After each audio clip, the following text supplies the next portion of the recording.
નમસ્કાર મારા દરેક મિત્રોને. મિત્રો, એક એટલી ખૂબસૂરત ઘટના મેં નોટ કરી છે. એને તમે ઘટના પણ કહી શકો અથવા તો આપણા મંતવ્યો પણ કહી શકો છો, આપણા વિચારો પણ કહી શકો છો. મિત્રો, હું કોઈ બીજા વ્યક્તિની વાત નથી કરતો યા બીજા વ્યક્તિ પર કોઈ વિચાર કે ચર્ચા નથી કરતો. મિત્રો, આ પર્સનલ મારું પોતાનું મંતવ્ય અને મારા સાથે જે ઘટના ઘટે છે ને એ બાબતને લઈને હું આ વિડીયો બનાવી રહ્યો છું. કદાચ તમને પણ એવું થતું હશે, તમારા સાથે પણ એવું થતું હશે મિત્રો. એટલે જો થતું હોય તો કમેન્ટ કરજો, અને આ મારા માટે શું કઈ રીતના હશે ને એ પણ તમને મને કમેન્ટ કરજો એ બાબતમાં પણ. તો ઘણી વખત મને એવું થાય છે કે યાર મારે સમજી લો કે કોઈ જગ્યાએ ફરવા જવું છે, તો મગજમાં એવો વિચાર આવે, મારી ઈચ્છા થઈ જાય કે મારે આ જગ્યાએ ફરવા જવું છે.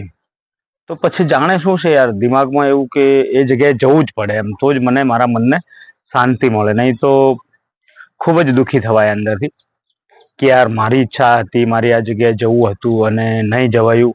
એમ કરીને યાર મગજ જાણે ત્યાંનું ત્યાં જ ફરે એવું લાગતું હોય. ઘણા વખત એવું થાય છે કે મારું મગજ, મારા વિચારો ત્યાં જ ફરતા હોય છે. સમજી લો કે એક એક્ઝામ્પલ, મને થઈ ગયું કે મારે આજે પાવાગઢ જવું છે, તો મારે જવું જ પડે એમ. અને મિત્રો, જો કદાચ કઈ કારણોસર ના જવાય તો પણ મારું દિમાગ ત્યાં જ ચાલતું હોય છે, બીજા કોઈ કામકાજમાં દિમાગ જ ના લાગે. એવી રીતે મેં ઘણા વખત નોટ કર્યું છે. ઘણી વખત એવું થઈ ગયું મિત્રો કે યાર મારે આ જગ્યાએ નથી જવું ને કદાચ ત્યાં ગયા છે, છતાં પણ હું મારી કોઈ ઈચ્છા કે મારું મન રાજી નથી થતું યાર.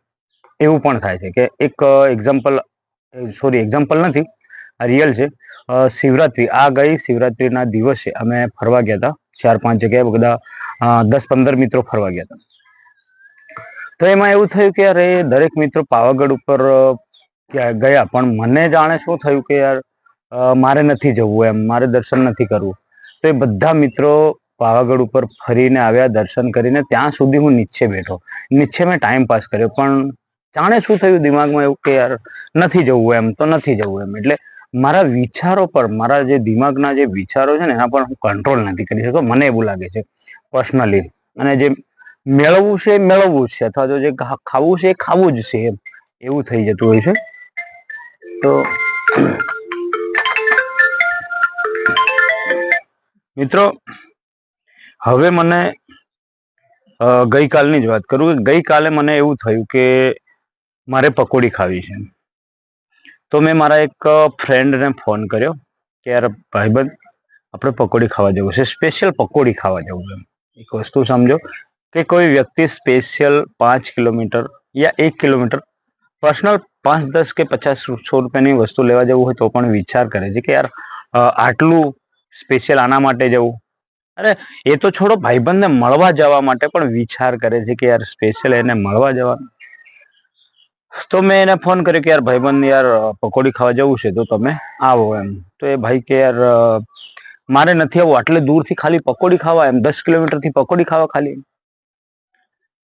પણ હવે મારા મનના વિચારો યા મારી જીદ, હું જીદ, તમે જીદ પણ કહી શકો, એ જીદ છે યા મારા વિચારો એવા છે, મને કઈ સમજ પડતી નથી. તો સ્પેશિયલી પકોડી ખાવા માટે પણ હું ગયો મિત્રો. તેવી જ રીતે ઘણી વખત એવું થઈ જાય કે યાર આ વ્યક્તિને કે આ ફ્રેન્ડને આજે મારે મળવું જ છે, અને જો મારા મગજમાં એવો વિચાર આવી ગયો કે આજે એને મળવું જ છે, આ વ્યક્તિ સાથે ચર્ચા કરવી છે, વાત કરવી છે અને મળવું છે, તો મળવું જ છે. પછી જાણે શું છે, ગમે એટલો મારો વ્યસ્ત કાર્યક્રમ હોય, ગમે તે મારે કામ હોય, ગમે એવું કામ હોય, એને પણ હું માન આપતો નથી. અને સ્પેશિયલી એને મળવું જ પડે છે, તો જ મારા મનને શાંતિ થાય છે. નહીં તો મારું મન યાર બધું ત્યાં જ ચાલ્યા કરે છે, મનમાં વિચારો કંઈક અલગ અલગ આવ્યા કરે છે, માથું ચડી જાય છે, આ બધા પ્રકારની પ્રક્રિયાઓ મારા સાથે થાય છે. તો મિત્રો, શું આ તમારા સાથે પણ આવું થાય છે? તમને પણ આવું ક્યારેક અનુભવ થયા કે તમે પણ આવું વિચારો છો કે તમને પણ એવું કે યાર એ જ વસ્તુ પર તમારું ધ્યાન કેન્દ્રિત થતું હોય છે, અને ના કરવું છે તો કરવું જ છે, અને મળવું છે તો મળવું જ છે, ખાવું છે તો આ ખાવું જ છે, આ જગ્યાએ જવું છે તો જવું જ છે, આ બધું તમારા સાથે પણ થાય છે કે ખાલી મારા સાથે થાય એટલે આ મેં વિડીયો બનાવ્યો છે? જેથી મને તમે તમારા મંતવ્યો રજૂ કરજો અને કમેન્ટ કરીને જણાવજો મિત્રો. કેમ કે મને સમજણ નથી પડતી કે યાર હું આ વસ્તુને માઇનસ પોઈન્ટ માનું યા પ્લસ પોઈન્ટ માનું. કેમ કે યાર હું કન્ફ્યુઝનમાં છું કે યાર આ ખરેખર મારા માટે પ્લસ પોઈન્ટ છે યા માઇનસ પોઈન્ટ છે. એટલે મેં આ વિડીયો બનાવ્યો છે કે મિત્રો તમારી સહાયતા લેવા માટે, તમારી મદદ લેવા માટે કે જે પણ હું આ વિચારી રહ્યો, મેં તમને આ વિડીયોમાં પૂરી પ્રક્રિયા જણાવી, એ મારા માટે માઇનસ પોઈન્ટ છે, પ્લસ પોઈન્ટ છે કે કંઈક બીજી શું છે યાર, એ મને સમજણ, સ્પેશિયલી મને બિલકુલ સમજણ પડતી નથી મિત્રો. એટલે મને કમેન્ટ કરીને જરૂરથી જણાવો. અને મિત્રો અવારનવાર મારી આ સુપરસ્ટાર દેશપ્રેમી ચેનલમાં આવા વિડીયો આવતા જ રહે છે.